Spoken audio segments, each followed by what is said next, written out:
Shaib speaking to you from WHO headquarters in Geneva. To break chains of transmission, we must identify and find those who are infected, provide the care they need, and help them truly isolate safely.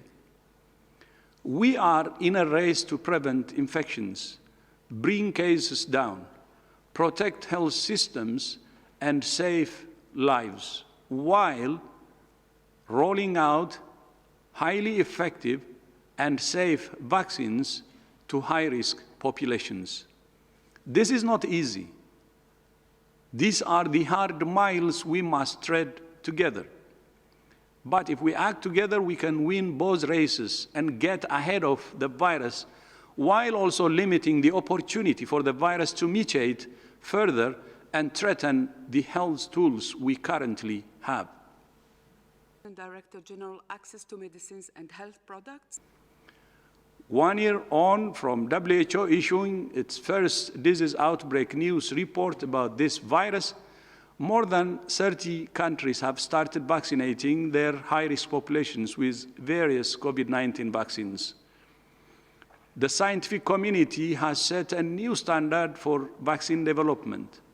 Now, the international community must set a new standard for access. Dr. Tedros, the floor is yours.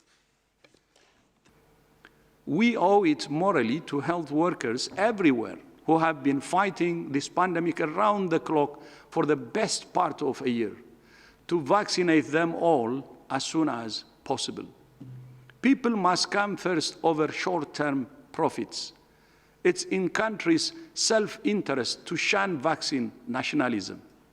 Vaccinating health workers and those at high risk of serious disease is the fastest way to stabilize health systems, ensure all essential health services are up and running, and that a truly global economic recovery can take place.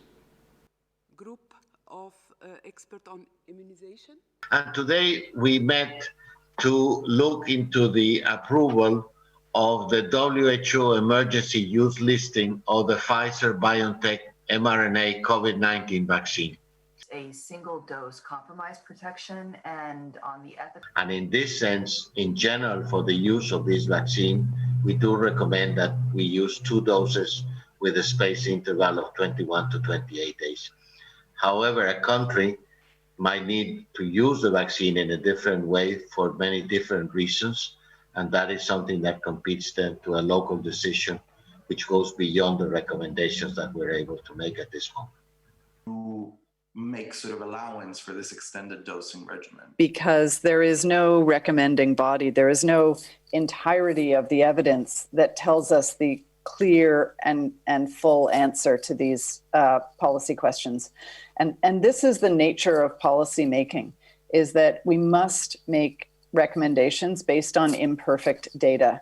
And any particular group of people in a particular setting of epidemiology and disease transmission are going to collectively come to sometimes exactly the same decision of weighing the risks and the benefits, and sometimes some adjustments to those decisions in one particular country, another particular country, with different environments that they're making those in.